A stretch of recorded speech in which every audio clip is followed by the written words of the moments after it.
जो उड़ने का शौक रखते हैं वो गिरने का खौफ नहीं रखते। हेलो फ्रेंड्स, आप सभी का स्वागत है आपके अपने यूट्यूब चैनल लक्ष्य आईएएस अकेडमी पर। आज मैं राकेश सिंह सूर्यवंशी आपके लिए 24 मई 2021 के करंट अफेयर्स के मोस्ट इंपॉर्टेंट क्वेश्चंस इस वीडियो में लेकर के आया हूं। अगर आप किसी भी एग्जाम की तैयारी कर रहे हो तो ये वीडियो आपके लिए काफ़ी ज़्यादा इंपॉर्टेंट रहने वाली है। और फ्रेंड्स, आज के इस वीडियो में daily dose of current affairs में आपको स्टैटिक जीके का सेट नंबर 10 सॉल्व कराया जाएगा, जिसमें आपको मोस्ट इंपॉर्टेंट 49 क्वेश्चंस देखने को मिलेंगे। साथ ही एक मोस्ट इंपॉर्टेंट कोड भी बताऊंगा जिससे आप फैक्ट्स को याद रख पाओगे। तो चलिए स्टार्ट करते हैं आज का daily dose of current affairs का क्वेश्चन नंबर 1। 1 जून 2021 को होने वाली G7 के स्वास्थ्य मंत्रियों की बैठक की मेजबानी कौन करेगा? Oxford university. इस बैठक में विश्व के अग्रणी देशों के नेता, ग्लोबल हेल्थ सिक्योरिटी, सभी देशों का आर्थिक विकास और कोविड-19 महामारी से संबंधित मुद्दों पर चर्चा होगी। ठीक है, ये G7 के स्वास्थ्य मंत्रियों की बैठक होने वाली है। कहाँ पर होगी? जून 2021 में ऑक्सफोर्ड यूनिवर्सिटी में होगी। ऑक्सफोर्ड यूनिवर्सिटी कहाँ है? ब्रिटेन में। G7 का क्या है? थोड़ा उसकी कुंडली देख लेते हैं। इंपॉर्टेंट चीज़ें हैं, पूछी जाती हैं। G7 का मतलब होता है ग्रुप ऑफ 7। ठीक है, गठन 1973 के तेल संकट के बाद किया गया था G7 का। G7 को पहले G6 के रूप में जाना जाता था और कुछ समय बाद इसको G8 के रूप में भी जाना जाता था, लेकिन वर्तमान में इसको अब G7 ही कहते हैं। अब G6 से G8 और फिर वापस G7 तक पहुंचने की कहानी बता देता हूं आपको। G7 को पहले G6 के रूप में जाना जाता था। 1976 में कनाडा को इसमें शामिल होने के बाद इसको G7 नाम दिया गया। ठीक है, सदस्य देश इसके जो है America, Canada, UK, Germany, Japan, Italy और फ्रांस। फिर से देखिएगा, मैं आपको बताऊंगा। America, Canada, UK, Germany, Japan, Italy, France. याद रख लीजिएगा, इसी से क्वेश्चन घुमा फिरा करके पूछे जाते हैं कि कौन सा देश G7 में शामिल नहीं है।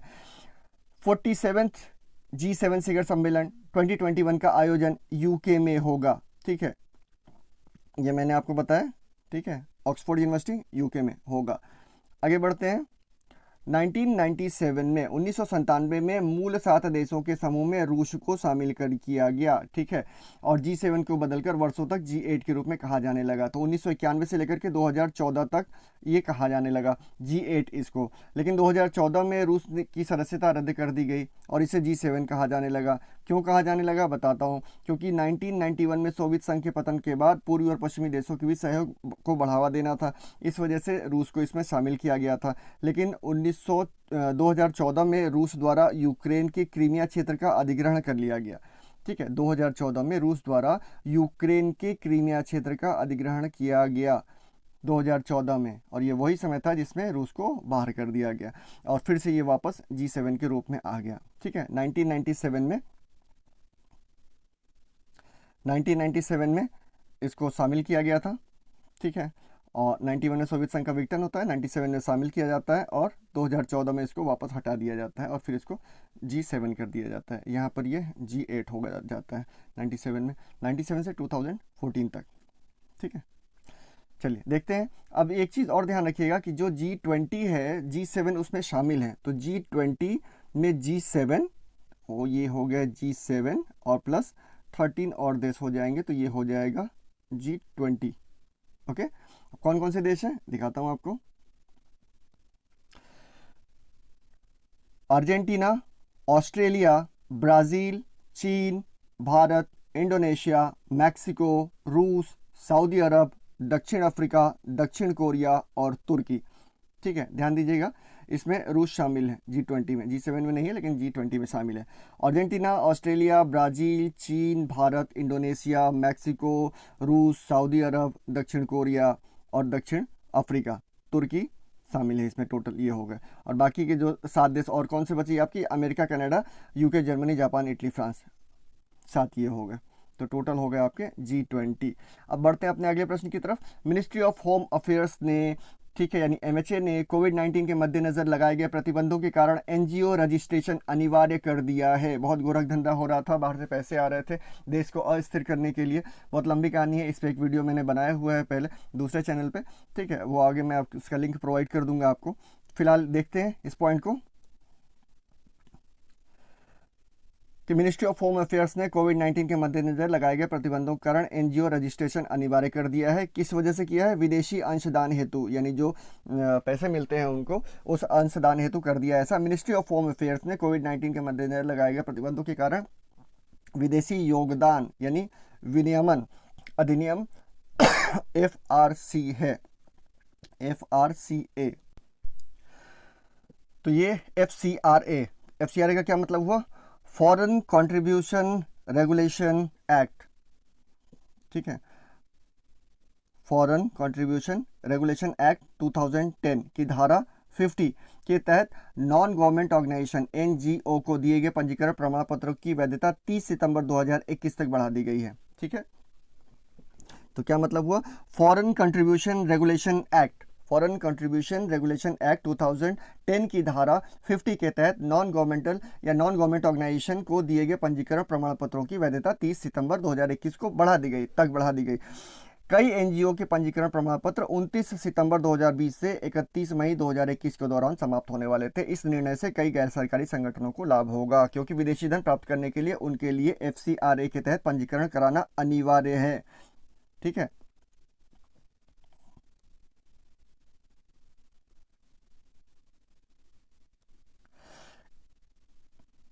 अब देखिए एक चीज़ क्या कर दिया है कि मिनिस्ट्री ऑफ होम अफेयर्स ने एक आदेश जारी कर दिया। अब इसमें क्या कहा गया है कि 30 जून 2021 के पहले स्टेट बैंक ऑफ इंडिया की न्यू दिल्ली की ब्रांच में FCRA खाता खोलना होगा।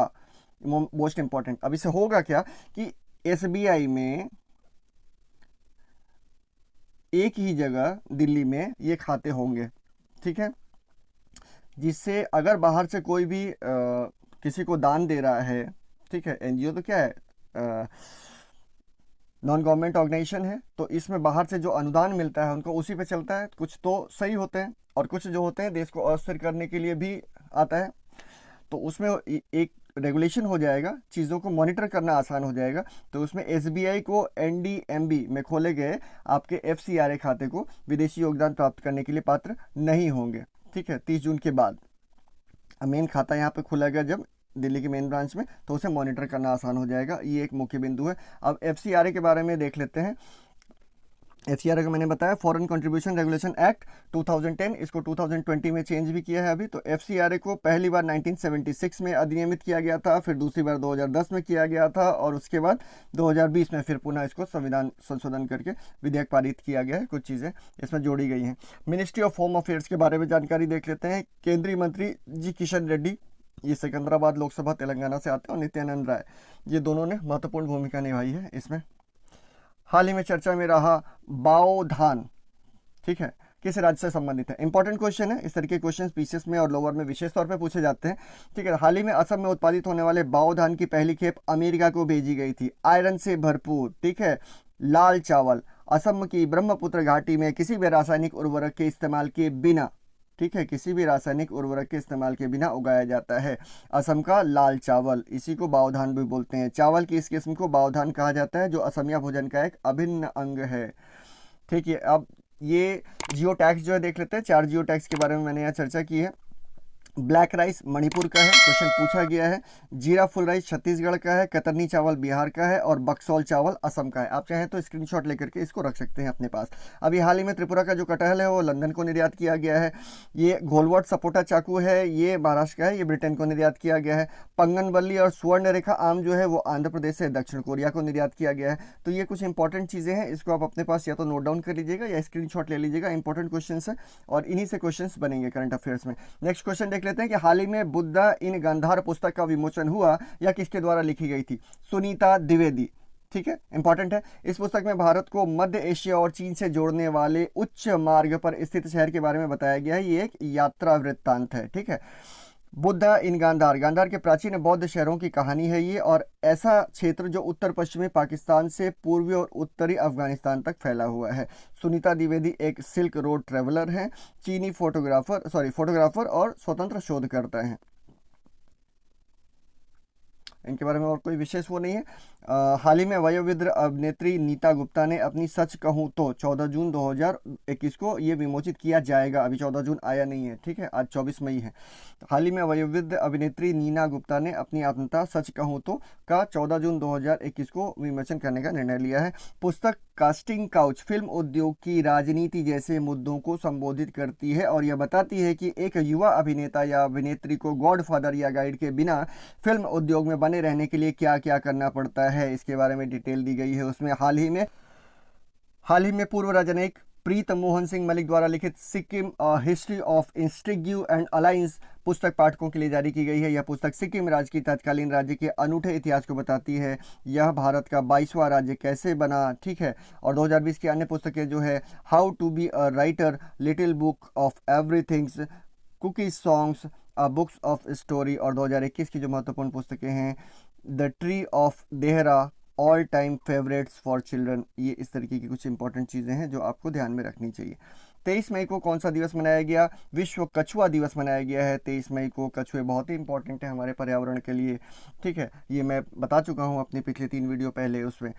हर साल 23 मई को विश्व कछुआ दिवस मनाया जाता है। कब मनाया जाता है? 23 मई को विश्व कछुआ दिवस वर्ल्ड टर्टल डे के रूप में मनाया जाता है, जिसका उद्देश्य कछुओं को दुनिया भर में उनकी तेजी से गायब होते आवासों की रक्षा करना है। भारत में कछुओं के सामने सबसे बड़ा खतरा उसकी तस्करी है। उन्हें हर साल बड़ी संख्या में पूर्वी एशियाई, दक्षिण पूर्वी एशियाई बाजारों में तस्करी कर लाया जाता है। वहाँ के लोग कछुआ बड़े चाव से खाते हैं, इस वजह से यहाँ से भेजा जाता है। इन देशों में इनकी तस्करी की जाती है। जीवित नमूनों के अलावा समुद्री कछुओं के अंडों को खोदा जाता है और दक्षिण एशियाई देशों में व्यंजनों के रूप में बेचा जाता है। पश्चिम बंगाल राज्य कछुओं की तस्करी में केंद्र बिंदु के रूप में उभरा है। सरकार के प्रयासों के बावजूद भारत में कछुओं की तस्करी एक आकर्षक व्यवसाय के रूप में बनी हुई है। कई मानव निर्मित मुद्दों से कछुओं को भी खतरा है, ठीक है। और समुद्री कछुए समुद्रों समुद्री तटों के प्रदूषण से पीड़ित है। प्लास्टिक खाकर हर साल कई कछुए मर रहे हैं। चलिए, ये इंपॉर्टेंट जो बाकी चीज़ें हैं ये आप देख लीजिए, डेट से रिलेटेड है। राष्ट्रीय डेंगू दिवस 16 मई। अंतर्राष्ट्रीय संग्रहालय दिवस, ये पूछा जा चुका है, 18 मई।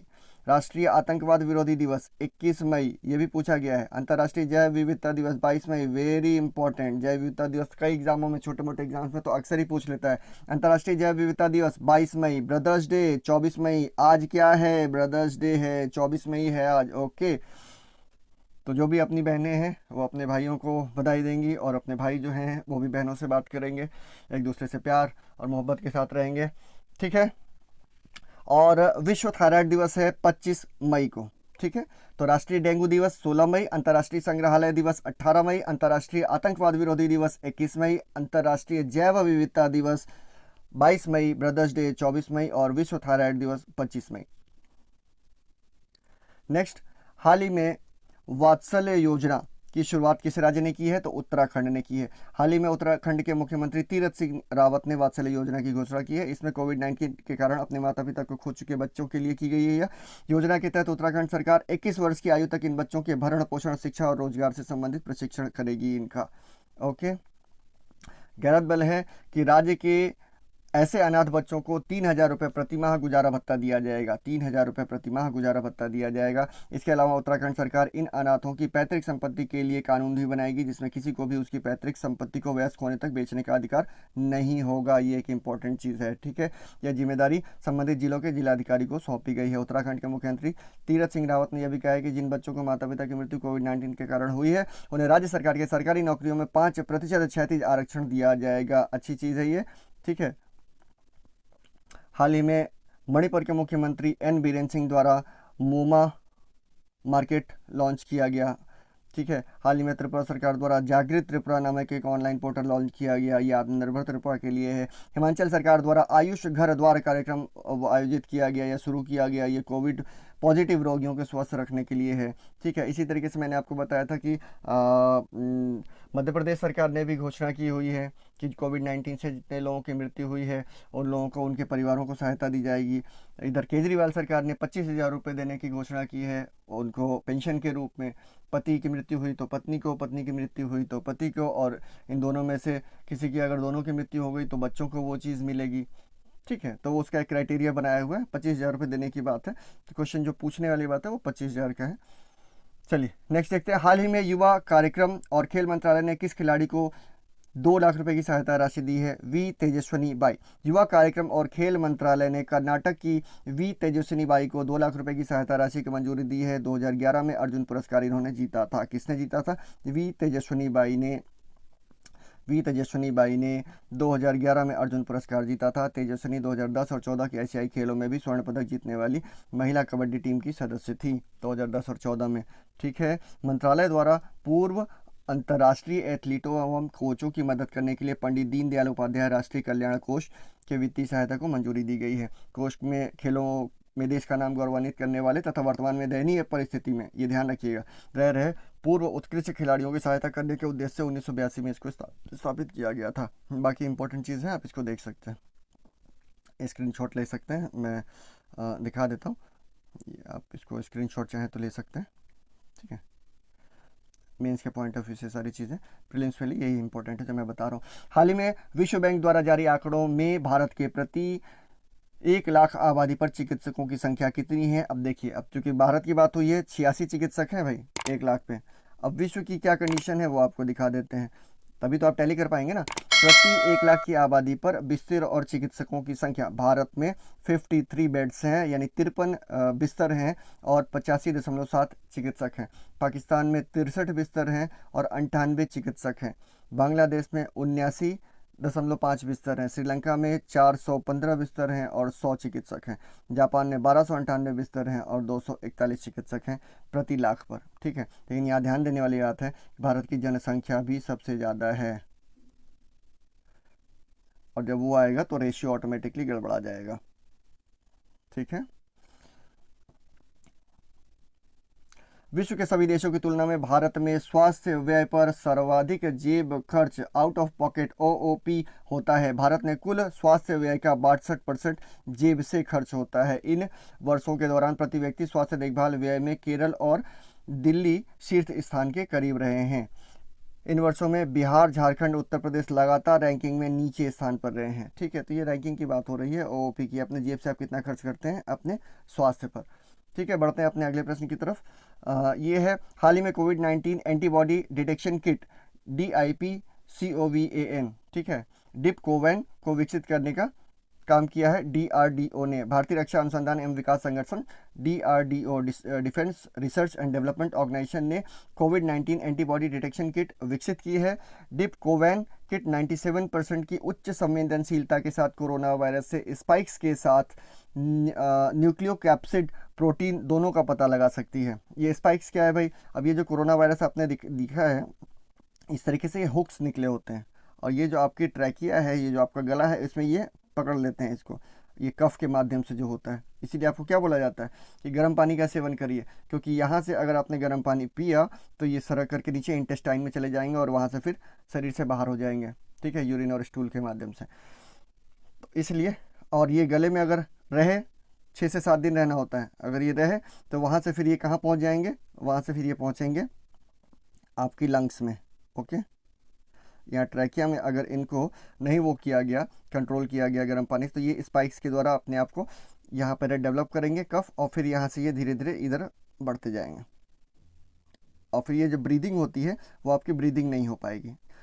फेफड़े इस तरीके से फूलते पिचकते हैं ना, इस तरीके से बढ़ेंगे और घटेंगे। जितने आप सांस अंदर लेते हैं फिर वो ऑक्सीजन के उसमें जो फेफड़े हैं ऑक्सीजन सोखते हैं और वो ब्लड में सप्लाई में जाते हैं। जब ये यही नहीं होगा तो O2 सप्लाई में नहीं जाएगा, फिर धीरे धीरे आप कोलैप्स करेंगे। तो ये पूरा होता है प्रोसेस। तो इसलिए आप अभी कोविड-19 की सिचुएशन में गर्म पानी पिएं और गर्म भाप डेली एक रूटीन बना लीजिए, तो जिससे ये समस्या नहीं आएगी। अब क्या है कि DRDO ने बताया है कि 97% उच्च संवेदनशीलता के साथ कोरोना वायरस के स्पाइक्स के साथ साथ, वही जो मैंने अभी बताया, ठीक है, ये ऐसे जो आपके गले में जाकर के पकड़ लेते हैं और गले में खराश से शुरू होता है ये मैटर, तो स्पाइक्स के साथ साथ न्यूक्लियोकैप्सिड प्रोटीन दोनों का पता लगाती है, जिससे ये बढ़ते हैं। ठीक है, न्यूक्लियोकैप्सिड प्रोटीन, तो उसका पता लगाती है और ये 97% बहुत अच्छा, नियर अबाउट 100% के इक्विवेलेंट है, आप इसको मान सकते हैं। DRDO ने विकसित किया, तो प्रमाणिकता अपने आप ही आप समझ सकते हैं इसकी। इसे भारतीय चिकित्सा अनुदान संगठन अनुसंधान परिषद ICMR बोलते हैं उसको, परिषद द्वारा अनुमोदित किया गया है और इसे दिल्ली के वेंगार्ड डायग्नोस्टिक प्राइवेट लिमिटेड के सहयोग से डीआरडीओ के defence institute of physiology and allied sciences lab के द्वारा विकसित किया गया है। ठीक है, डिप्कोवैन के बारे में जान लेते हैं। क्या है डिप्कोवैन का उद्देश्य? मानव सीरम या प्लाज्मा में LGG एंटीबॉडी का गुणात्मकता का पता लगाना है जो SARS-CoV-2 से संबंधित एंटीजन को लक्षित करता है।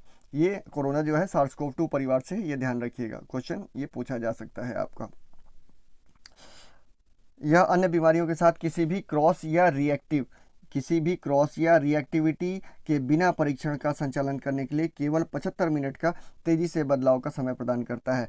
किट की सेल्फ लाइफ 18 महीने है। डीआरडीओ के अध्यक्ष कौन है इस समय? जी सतीश रेड्डी हैं, ध्यान रखिएगा डीआरडीओ के अध्यक्ष। डीआरडीओ इस समय बहुत बेहतरीन काम कर रहा है रक्षा और अनुसंधान के क्षेत्र में भी, और इधर कोरोना वायरस की वजह से मेडिकल के क्षेत्र में भी, तो इसलिए इंपॉर्टेंट हो जाता है जी सतीश रेड्डी जी के बारे में जानना।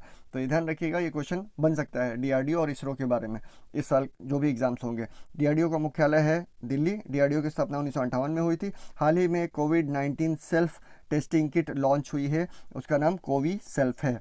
ठीक है, हाल ही में अमेरिकी वैज्ञानिकों द्वारा कोविड-19 लार विधि स्पोर्ट को विकसित किया गया। तो ये जो भी कोविड से संबंधित चीज़ें हैं ये आप उसको अपडेट रहिए, आप इसको स्क्रीनशॉट ले सकते हैं। Now the next question, 3 part मैंने आपको बताया था जो डेली आपका जीके का पोर्शन है जी, डेली करंट अफेयर्स का जो है daily dose of current affairs, उसमें 3 पार्ट हैं। एक तो करंट अफेयर्स से रिलेटेड है फर्स्ट पार्ट, जो अभी इसका लास्ट क्वेश्चन हम देख रहे हैं 10th नंबर क्वेश्चन। इसके बाद जो आएगा वो स्टैटिक जीके का होगा, जिसको वन लाइनर भी आप बोलते हैं। सटीक डायरेक्ट हिट करने वाले क्वेश्चंस उसमें होंगे ग्रेड 2nd और 3rd के एग्जाम्स के लिए, और उसके बाद एक कोड आपको बताया जाएगा। चलिए तो देखते हैं लास्ट क्वेश्चन फर्स्ट सेगमेंट का। हाल ही में अंतर्राष्ट्रीय हॉकी महासंघ FIH का अध्यक्ष किसे चुना गया है? तो ये नरिंदर बत्रा को चुना गया है। ठीक है, देख लेते हैं। अंतर्राष्ट्रीय हॉकी महासंघ इंटरनेशनल हॉकी फेडरेशन, ठीक है, की 47वीं कांग्रेस के दौरान भारत के नरिंदर बत्रा ने अध्यक्ष पद का चुनाव जीता। इंपॉर्टेंट चीज़ है ये, नरिंदर बत्रा ने इंटरनेशनल हॉकी फेडरेशन का चुनाव जीता है। उन्होंने बेल्जियम के मार्क कॉड्रॉन को केवल 2 वोटों से हराया है। बेल्जियम के मार्क कॉड्रॉन को उन्होंने दूसरे कार्यकाल के लिए अंतर्राष्ट्रीय हॉकी महासंघ के अध्यक्ष के रूप में फिर से चुना गया है। गैरत बल्ले के वर्तमान में नरिंदर बत्रा भारतीय ओलंपिक संघ के अध्यक्ष तथा अंतर्राष्ट्रीय ओलंपिक समिति के सदस्य भी हैं। उनके प्रतिद्वंदी बेल्जियम के मार्क कॉड्रॉन बेल्जियम हॉकी महासंघ के प्रमुख हैं और देश के ओलंपिक पैनल में भी शामिल हैं।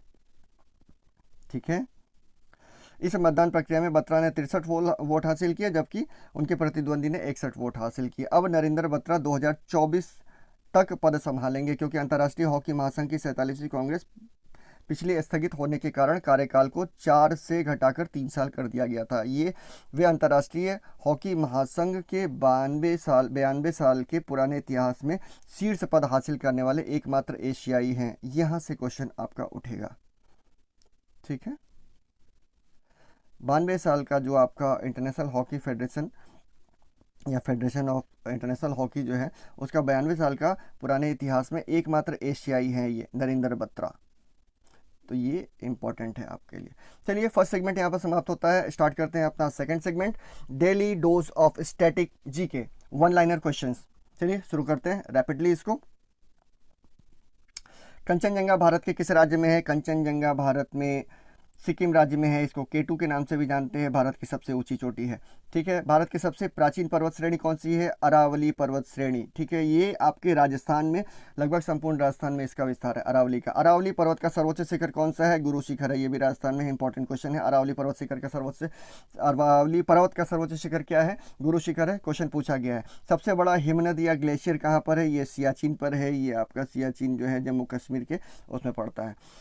हिमालय के सर्वोच्च शिखर की ऊंचाई कितनी है? 8,850 मीटर। सीधा से ऐसे करिए कि हिमालय जो है, हिमालय पर्वत की ऊंचाई कितनी है? तो ये आपका 8,850 मीटर। ठीक है, ये हिमालय। कौन सी पहाड़ियां नर्मदा और ताप्ती नदियों के बीच है? सतपुड़ा की पहाड़ियां हैं जो नर्मदा और ताप्ती नदियों के बीच है। ठीक है, नर्मदा और ताप्ती नदियां ये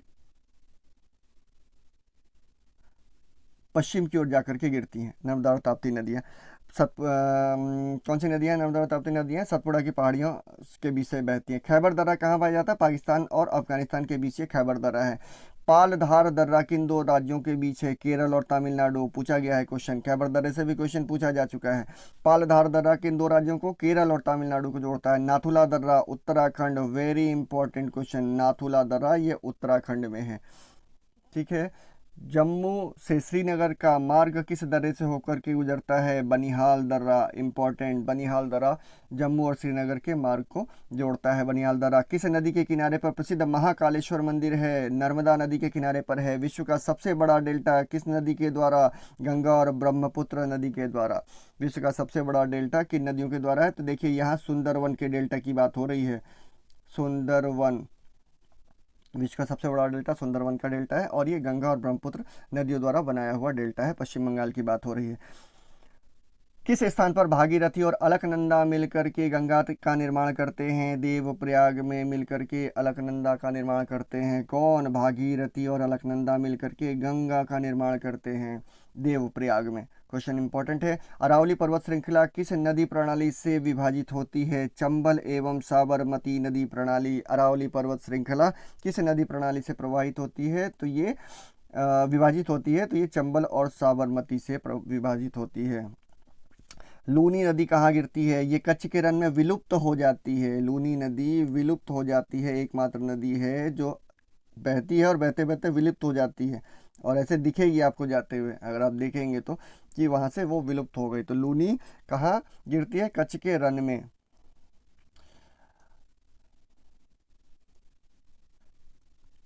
तिब्बत में मानसरोवर झील के पास कौन सी नदियां निकलती हैं? सतलुज, सिंध और ब्रह्मपुत्र नदी, ये तीनों तिब्बत के मानसरोवर झील के पास से निकलते हैं। इंपॉर्टेंट है, सतलज, सिंध और ब्रह्मपुत्र। कौन सी नदी बांग्लादेश में जमुना के नाम से जानी जाती है? ब्रह्मपुत्र को बांग्लादेश में जमुना के नाम से जानते हैं, ध्यान रखिएगा, क्वेश्चन पूछा गया है। किस नदी को दूसरी गंगा के नाम से जाना जाता है? कावेरी नदी को। ये दक्षिण भारत में बहने वाली नदी है, ये आपका कावेरी नदी।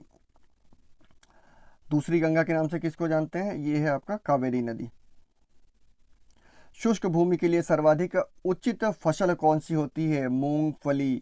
ठीक है, शुष्क भूमि के लिए सर्वाधिक उचित फसल मूंगफली, इसीलिए महाराष्ट्र में ज़्यादा होता है। राजस्थान की राजधानी कौन सी है? जयपुर। उदयपुर की जवारा खाने किस खनिज के लिए प्रसिद्ध हैं? जस्ता के लिए प्रसिद्ध हैं, जिंक। ओके। महासागरीय एवं महाद्वीपीय परतों के में किसके आधार पर अंतर पाया जाता है? तो ये घनत्व के आधार पर अंतर पाया जाता है। ठीक है। प्रायद्वीपीय भारत का कौन सा तट शीत ऋतु में अधिकतम वर्षा प्राप्त करता है? कोरोमंडल तट।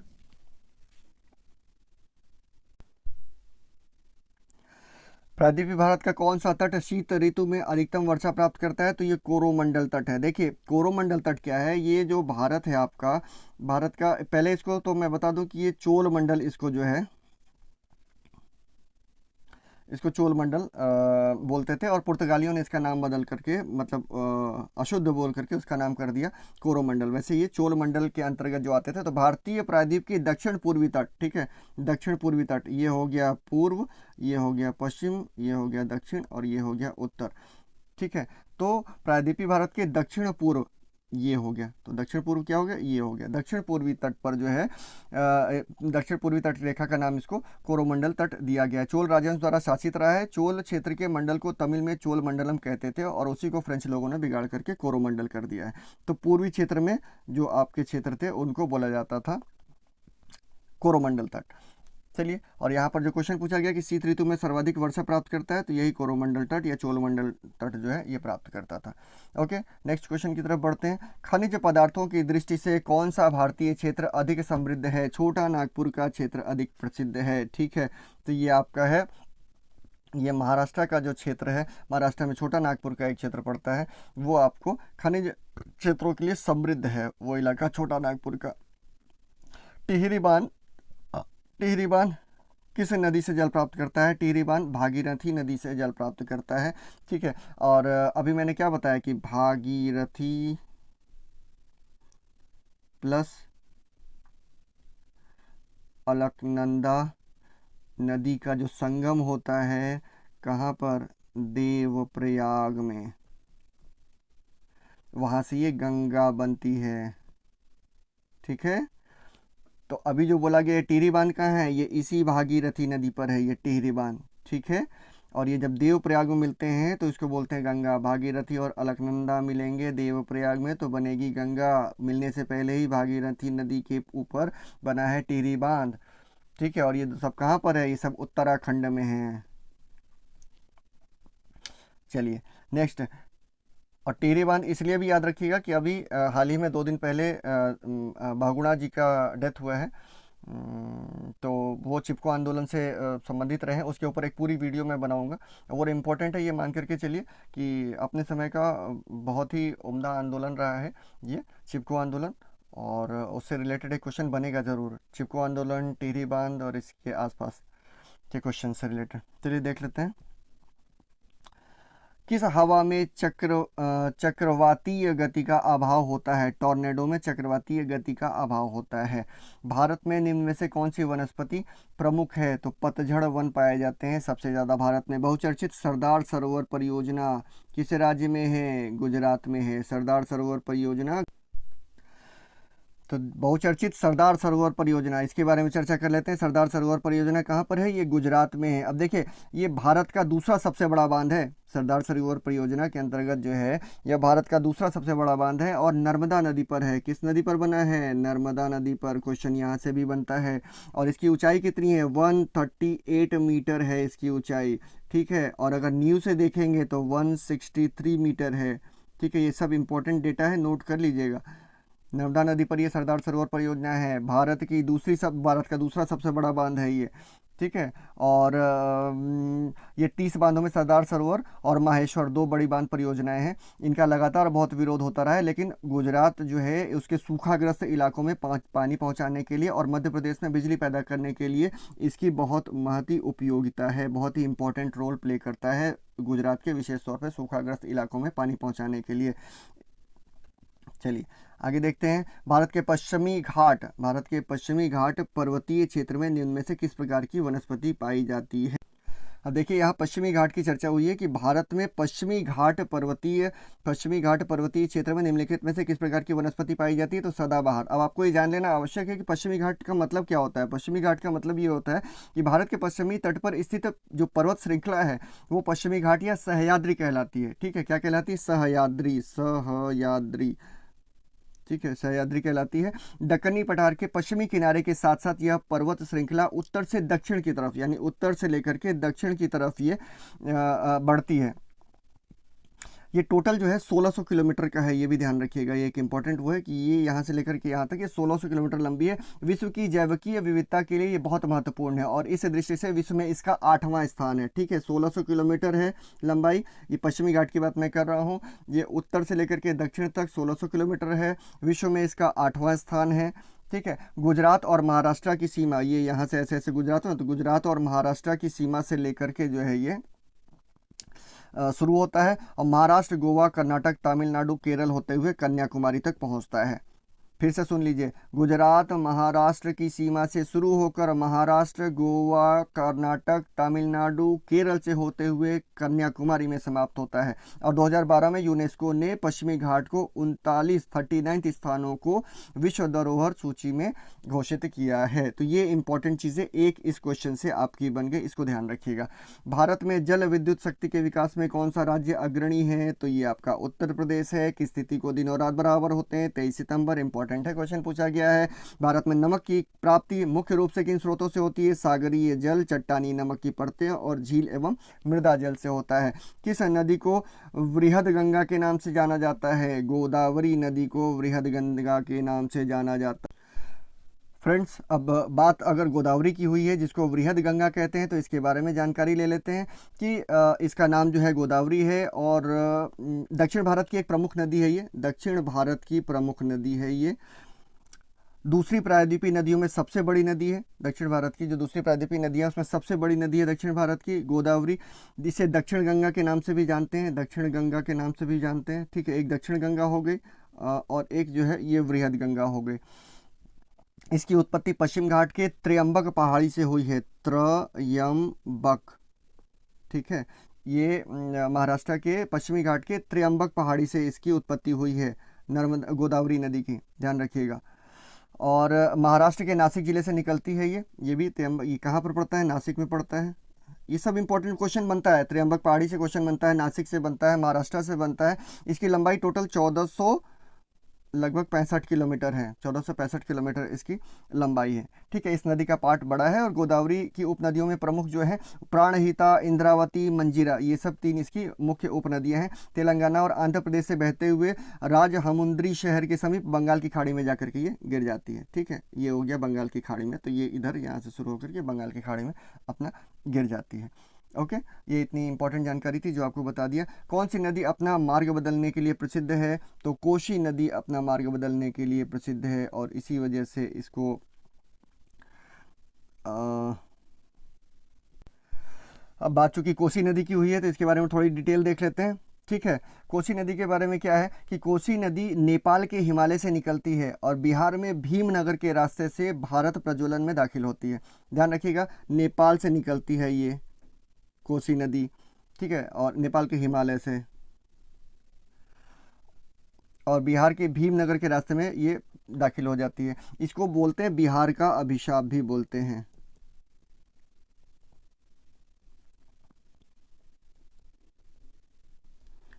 क्यों बोलते हैं बिहार का अभिशाप? क्योंकि ये मार्ग बदलने के कारण इसको बिहार का अभिशाप भी बोला जाता है। ठीक है, अभी तक 250 वर्षों में 120 किलोमीटर का इसका विस्तार हो गया है। 250 सालों में ये 120 किलोमीटर ये कहीं भी बढ़ जाती है, बाढ़ आएगी और उसके बाद वो क्षेत्र इसका हो जाएगा। तो इसलिए जो है बड़ा मुश्किल हो जाता है कोसी नदी के साथ अगर आप उसके आसपास रह रहे हैं तो कटान बहुत होती है। खैर, इसके बारे में डिटेल देखेंगे आगे। नेक्स्ट क्या है, कौन सी नदी कपिल धारा जलप्रपात का निर्माण करती है? कपिल धारा जल, देखिए कपिल धारा जलप्रपात के बारे में बात कर लेते हैं। तो क्या है कि ये कपिल धारा जलप्रपात मध्य प्रदेश में है, पहले तो ये जान लीजिए। ठीक है, मध्य प्रदेश में स्थित है, खूबसूरत जलप्रपात है। मध्य प्रदेश के अमरकंटक से ये निकलता है, अमरकंटक। ठीक है, कहाँ से निकलता है? ये अमरकंटक से निकलता है कोसी जलप्रपात, सॉरी नर्मदा नदी से जो है नर्मदा नदी अमरकंटक से निकलती है और कपिल धारा जलप्रपात की बात हो रही है। ये मध्य प्रदेश में अमरकंटक से यह 6 से 7 किलोमीटर दूरी पर स्थित है। 6 से 7 किलोमीटर की दूरी पर लगभग ये है अमरकंटक, मध्य प्रदेश में। नर्मदा नदी पर बना हुआ ये जलप्रपात है, बहुत ही खूबसूरत जलप्रपात है और ये एक ऊँची चट्टान से गिरता है। मैं गया हुआ हूँ, इसलिए थोड़ा सा डिस्क्राइब कर दे रहा हूँ आपको। लगभग 100 फीट ऊँचा है ये। ठीक है, कपिल धारा जलप्रपात 100 फीट ऊंचाई से पानी गिरता है। आप नीचे खड़े होकर के आनंद ले सकते हैं इसमें ऊपर से गिरते हुए पानी का, बहुत ही बेहतरीन दृश्य रहता है। तो जो मेन पूछे जाने वाले क्वेश्चन हैं वो ये देख लीजिए कि जलप्रपात मध्य प्रदेश में स्थित है, खूबसूरत जलप्रपात है, मध्य प्रदेश के अमरकंटक में स्थित है और यहाँ नर्मदा नदी पर बना हुआ है और ये पहला जलप्रपात है। ठीक है, जो नर्मदा नदी पर बना हुआ है। नर्मदा नदी जब चलती है तो पहला जलप्रपात ये उसका है। ठीक है, ये बस इतना ही क्वेश्चन इससे बनता है। कौन सी नदी ओडिशा का शोक कही जाती है? ब्राह्मणी नदी को ओडिशा का शोक कहते हैं। अब देखिए, बात ब्राह्मणी नदी की हुई है तो इसके बारे में बता देते हैं कि भारत के उड़ीसा राज्य में बहने वाली ऋतु पर निर्भर नदी है। ठीक है, ये भारत है, भारत के उड़ीसा में जो है उड़ीसा राज्य में बहने वाली नदी है और ऋतु पर है, यानी जब बारिश होगी तब ये नदी, यानी बरसाती नदी इसको आप कह सकते हैं। वर्ष में कुछ महीनों बहती है। शंख नदी और दक्षिणी कोयन नदी के संगम से आरंभ होती है। शंख नदी और दक्षिणी कोयन नदी के संगम से ये आरंभ होती है और इसको ब्राह्मणी बोलते हैं। ठीक है, इतनी चीज़ें क्लियर हैं। सुंदरगढ़, देवगढ़ और जो कि ढेकानाल, कटक वगैरह में से होते हुए बंगाल की खाड़ी में जाकर के गिर जाती है। क्योंकि ये बरसाती नदी है और 3 से 4 महीने ही बहती है तो बहुत तेज़ी से पानी का प्रवाह इसमें होता है और ये भी बहुत सारे क्षेत्र को नुकसान पहुंचाते हुए जाती है और मार्ग बदलती है। तो इस वजह से इसको उड़ीसा का शोक कहते हैं। तो उड़ीसा का शोक कौन सा हो गया? ये ब्राह्मणी हो गया। दामोदर नदी जो है बंगाल का शोक हो गया, कोसी बिहार का शोक हो गया, उड़ीसा ब्राह्मणी नदी उड़ीसा का शोक हो गया। ठीक है, ये 3 शोक हमने देख लिया। अब आगे देखते हैं, वैनगंगा और पैनगंगा किस नदी की सहायक नदियां हैं? तो वैनगंगा और पैनगंगा किसकी सहायक नदियां हैं? तो ये गोदावरी की ही सहायक नदियां हैं। किस नदी पर सबसे लंबा सड़क पुल बना है? गंगा नदी पर सबसे लंबा सड़क पुल बना है। ओके,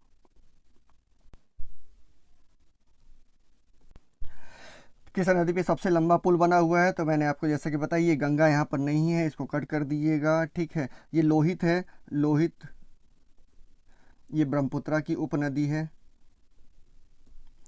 ठीक है, और बता देता हूँ, भूपेंद्र हजारिका सेतु या ढोल सदिया सेतु भारत का सबसे लंबा पुल है जिसका उद्घाटन 26 मई 2017 को प्रधानमंत्री मोदी द्वारा किया गया है। ये 9.15 9.1515 किलोमीटर लंबा, या वैसे अगर मील में देखेंगे तो 5.69 मील इसकी लंबाई है। ठीक है, और लोहित नदी को ये पार करता है। लोहित ब्रह्मपुत्रा की एक उपनदी है। अब इसके बारे में बता देते हैं कि अरुणाचल, एक छोर इसका अरुणाचल के ढोला में है, ठीक है, अरुणाचल के ढोला में है, और दूसरा जो आपका वो है असम के तिनसुकिया में, तिनसुकिया असम के तिनसुकिया, तो ढोला और सदिया इसको बोलते हैं, दूसरा शॉर्टकट नाम जो है। और इसे अरुणाचल प्रदेश और असम के बीच यातायात में 4 घंटों की कमी आएगी। टोटल 9.15 किलोमीटर लंबा है, भारत का सबसे बड़ा पुल है, 2017 में इसका उद्घाटन हुआ है।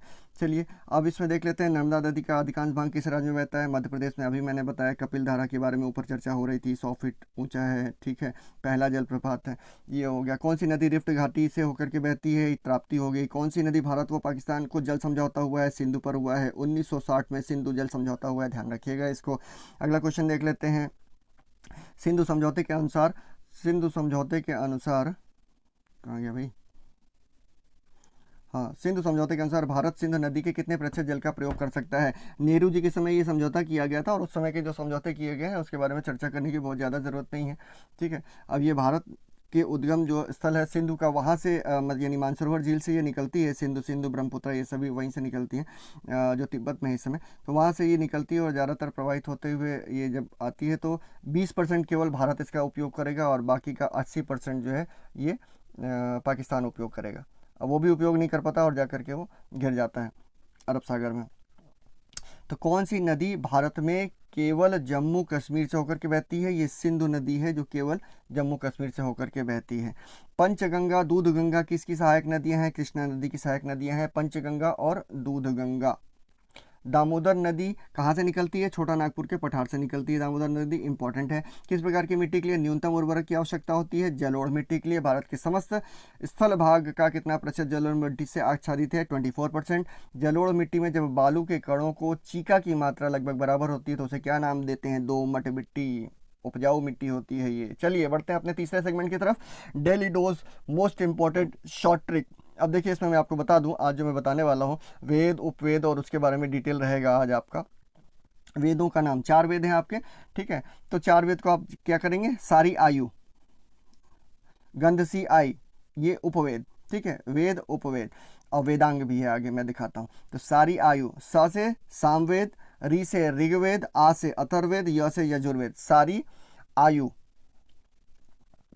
सा से सामवेद, री से ऋग्वेद, आ से अथर्ववेद और यू से यजुर्वेद। सारी आयु से आपके ये 4 हो गए वेद। उपवेद का नाम, ये सारी चीज़ें एक जगह आप लिखते जाइएगा तो एक समय बाद 365 दिन जब आप देखते रहेंगे इसको तो लगभग 365 और उससे ऊपर ही दूंगा आप लोगों को। ये 1 लाइनर जो ट्रिकी आपके वो है ना, वो आपको याद हो जाएंगे। जैसे मैंने अभी पिछले दिनों आपको बताया था कि 8 वो राज्य जहाँ से कर्क रेखा गुजरती है भारत के बीचों बीच से, तो इस तरीके की चीज़ें आप इसको नोट डाउन करके अपने पास रखेंगे और रिवाइज करते चलिए, तभी फायदा मिलेगा। उपवेदों का देख लेते हैं। गंधसी आय, तो गंधसी आय क्या? ग से गंधर्व, ध से धनुर्वेद, सी से स्थापत्य वेद और आय से आयुर्वेद, ये आपका हो गया उपवेद। अब देते हैं वेदांग, 6 हैं टोटल वेदांग। वेदांग का निशी कब जाए छे, निशी कब जाए छे, नी से निरुक्त, सी से शिक्षा, क से कल्प, व से व्याकरण, जय से ज्योतिष और छ से छंद हो गया, ठीक है। तो ये सारी चीज़ें आप इसको नोट डाउन कर लीजिएगा। निशी कब जाए छे, तो ये आपका क्या हुआ? सारी आयु गंध सी आय, सारी आयु गंध सी आय, निशी कब जाए छे, ये एक साथ आप लिख लीजिएगा तो वेद, उपवेद और वेदांग सारे आ जाएंगे, ठीक है। सारी आयु, सामवेद, ऋग्वेद, अथर्ववेद, यजुर्वेद। गंधसी आय, गंधर्ववेद, धनुर्वेद, स्थापत्यवेद, आयुर्वेद। निशी कब जाए छे, निशी निरुक्त, शिक्षा, कल्प, व्याकरण, ज्योतिष, छंद, ठीक है। इस तरीके से करेंगे तो सारी चीज़ें आपको क्लियर रहेंगी। इससे रिलेटेड कोई भी चीज़ें अगर आपको हो, डाउट हो, तो आप उसमें कमेंट सेक्शन में जा करके आप लिख सकते हैं, ठीक है। और इसके अलावा एक आप लोगों से रिक्वेस्ट है कि अगर वीडियो आप लोगों को पसंद आ रही हो तो इसको लाइक, शेयर एंड सब्सक्राइब करिए। Okay, thank you.